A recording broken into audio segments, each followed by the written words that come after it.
So as I'm trying to make a sandbox world for my D&D campaigns, I'm going back and reviewing it, and while I'm nowhere near close to done, I'm already finding some potential problems. This is a very much of the more I learn, the harder it becomes type problem. Well, I was looking at the Coyote and Crow sourcebook, which is amazing work they did for that, and I highly recommend anyone check that out if they haven't already. Um, and everything they went into creating their world, it's really excellent. I highly recommend it. I also learned about the Maori response to Lego's Bionicle line, along with any other number of issues I'm running across, as I am realizing that I may be falling into some more problematic tropes.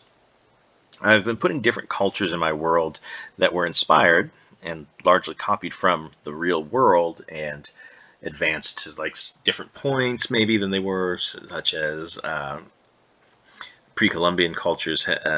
Many of them in my world, they're advanced beyond their equivalents, while on the other hand, some stayed right at their equivalents. Excuse me. This, of course, doesn't mean... but I am painting with broad brushes, so a lot of them tend to get lumped together.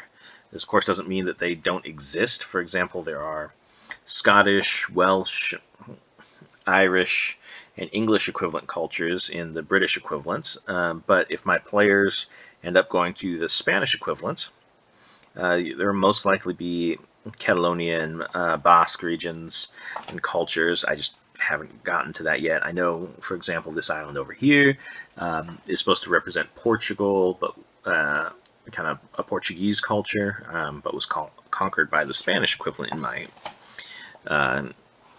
world. So things certainly exist, but not necessarily all broken out yet. Again, we'll discover more as we come across. My main concerns are twofold. First, I'm concerned about the perception of evil races. In my world, there are not evil or good races, but there are races that are traditionally associated with evil, like orcs.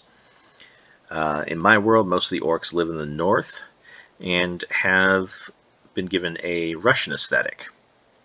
This is not meant as commentary on orcs or Russian culture, but I like the idea of, rather than the traditional barbaric orc, this roaming around and bad armor, I like the idea of, the orcs having a real civilization beyond just being scary and attacking elves and dwarves and humans and things like that. I wanted them, so I gave I assigned a culture to them that I could kind of import and put on that to make the orcs more interesting.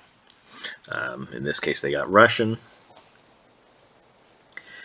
The dwarves are their neighbors over here, and they've been they're based largely on the Swedish Empire. I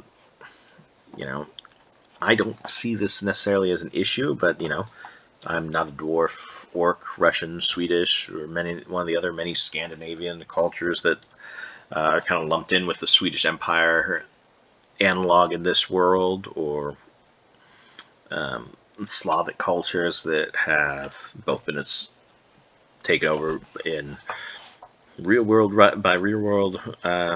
Russian imperialism over the centuries, or it just have kind of been ignored and kind of lumped in this world. I am not from any of those groups, so the fact that I don't find it problematic doesn't mean it's not. I have thankfully lived a very privileged life, but that has given me a very specific outlook that is not always the best. So I've tried to be aware of it, but I know there's going to be problems here.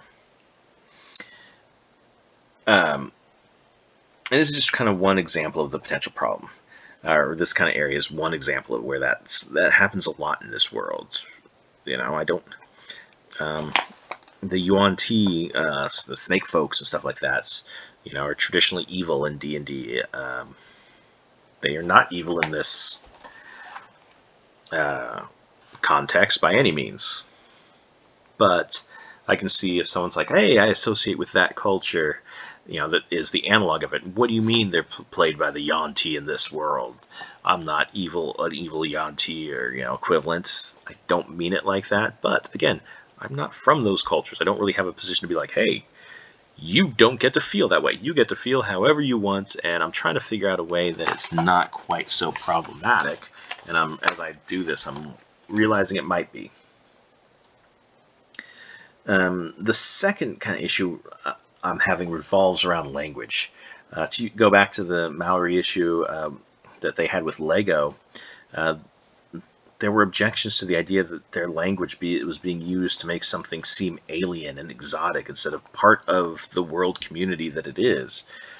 When I use a word or name from a culture of the real world equivalent, my intention is the opposite, where I want to bring something fantastical into the real world. So I give it something to tie it to the real world. For example, this area I haven't gotten to in some of my videos yet, but this area, to describe it, I use the Maori word for bridge, or at least, whatever Google or Bing Translate comes up as that. So that can be its own problem too, is using internet software to translate it without real context.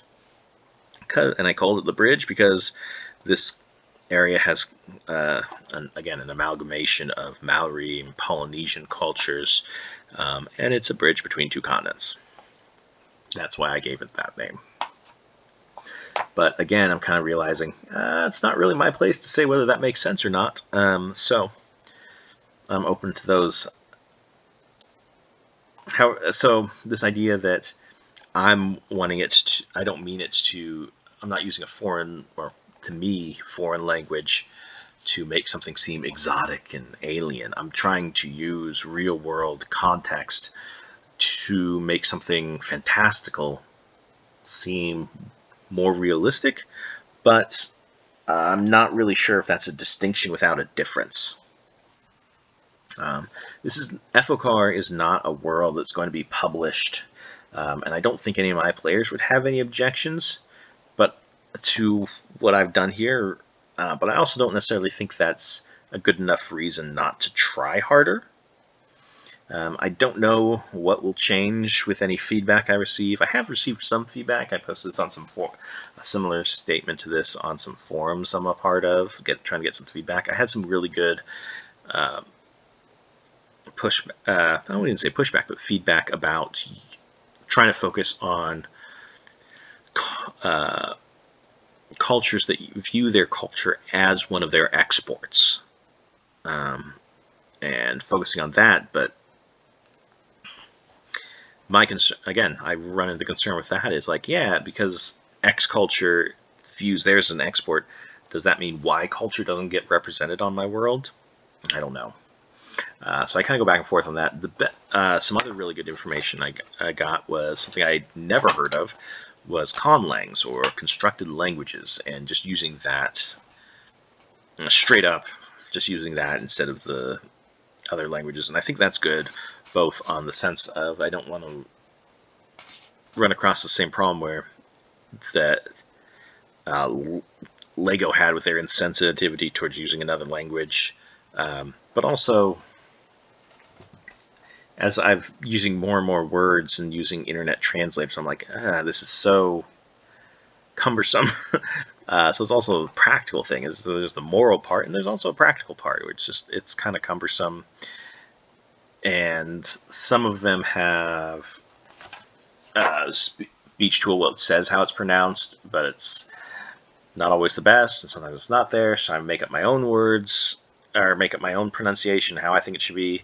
And I'm terrible with languages. I feel it's a good day when I can get through English fine as my native tongue, even. So I think I'm going to start shifting over to more constructed languages for names and places and things.